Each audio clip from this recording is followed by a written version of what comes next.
Hey guys, it's Alyssa. Okay, so a little tiny thing before I do or say anything else. I have never written a slam poem before, and I've never slammed a poem before, so I don't really know the right way to do this. So give me some slack. Cut me some slack here.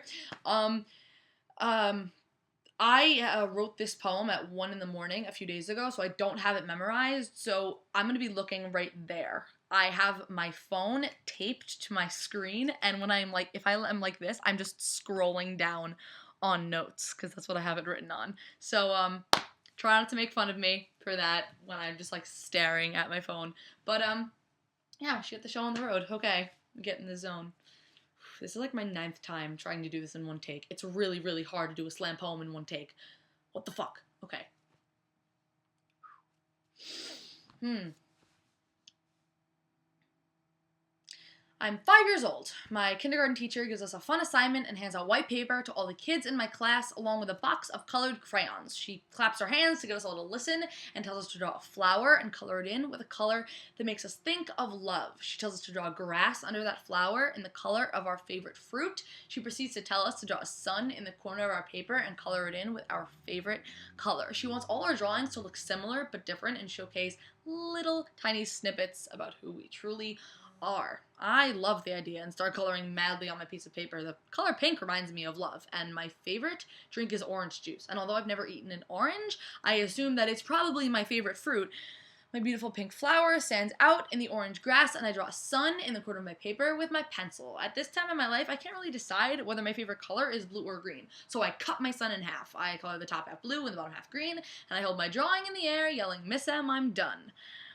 Other kids in my class are done as well, and Miss M is going around smiling at their work, patting them on their heads, and giving them gold stars. She takes one look at my drawing and smiles, but then points to my son. "Alyssa, what's your favorite color?" She asks me, and I laugh, because I don't have a favorite color. I laugh, I tell her that, I say that I love both blue and green, and she laughs a hearty laugh and puts the gold star at the top of my paper and tells me that I tried. I tried. Tried. Other kids had gotten gold stars because their artwork was beautiful, and I had gotten one because I tried.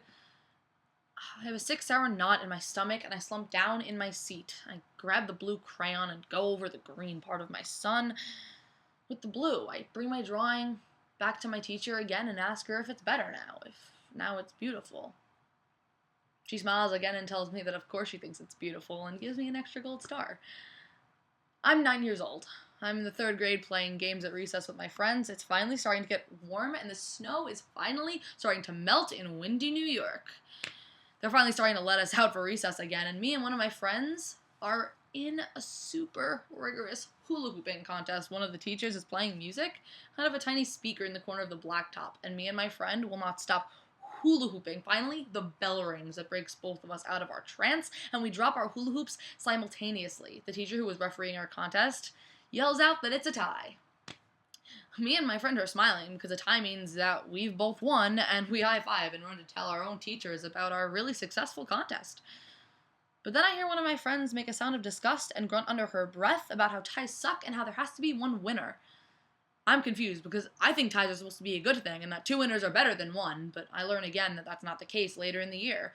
I had a Little League softball game where after 2 innings of equal point increases, the game ends in a tie, and the coach of the opposing team throws his clipboard on the ground. Besides the fact that we're 9-year-olds playing softball in this moment and this man did not just lose the World Series, I'm confused about why the man's angry about a tie. Because as far as I know, ties are good. Ties are not good. I'm 12 years old. I'm passionate about a whole lot of things. I'm a smiley 6th grader with a fiery attitude who's ready for college already. My teacher laughs at me when I tell him that, and he tells me to slow my roll until I graduate. Teachers of the 6th grade are obsessed with asking their children what they want to do when they grow up. Whenever I hear the question, I get a nervous tug on my heart because although I love writing and my stories are my oxygen, I like to act.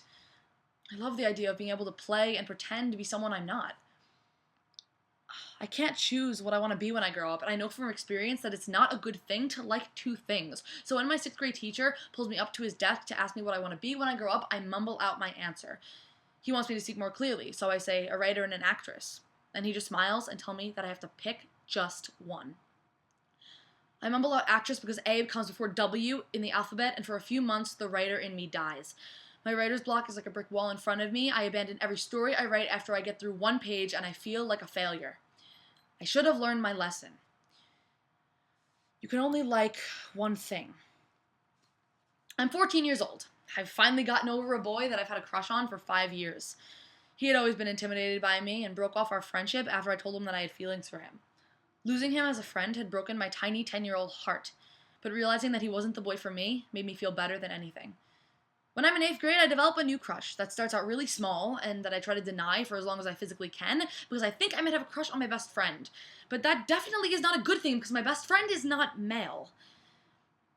And I'm not afraid of being gay because my parents had always been accepting and told me that they would love me no matter what. No, I was afraid because I knew that I was not gay. The realization that I liked girls as well as boys hit me like a freight train because my whole life I had been programmed to think that liking 2 things instead of one was the worst thing that I could do.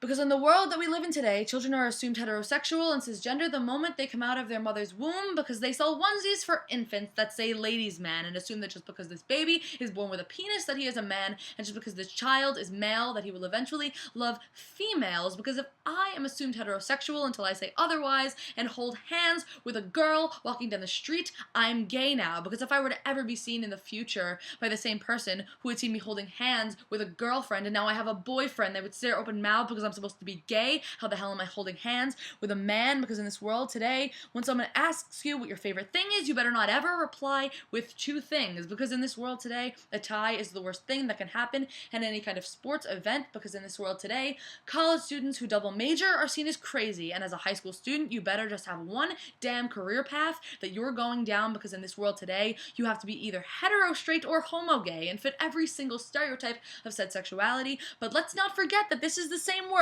that spits out phrases at you like the more the merrier and 2 is better than 1. And it isn't just people who like 2 things or fall into the middle, because while the phrase 2 is better than 1 doesn't actually apply to society, neither does the more the merrier. Pansexuals face just as much erasure as bisexuals, probably more, and people who don't fit into the 2 binary genders are usually not recognized at all because the entire world is constantly seen in black and white and shades of gray are non-existent, but my favorite colors have always been blue and green. So what am I supposed to do about that?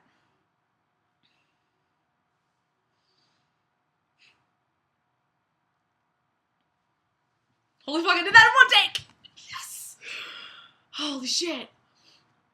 If you guys want to see what I just did, I taped my phone to my computer.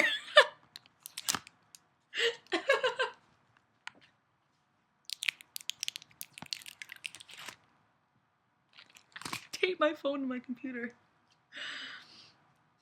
I hope you guys enjoyed that. I don't really know if I'll be ever writing or reading a slam poem ever again. I hope you enjoyed this. I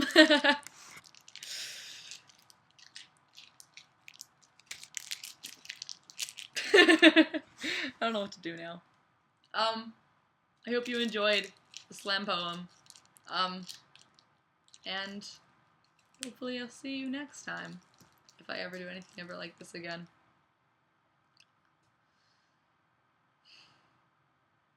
Peace out, home dogs.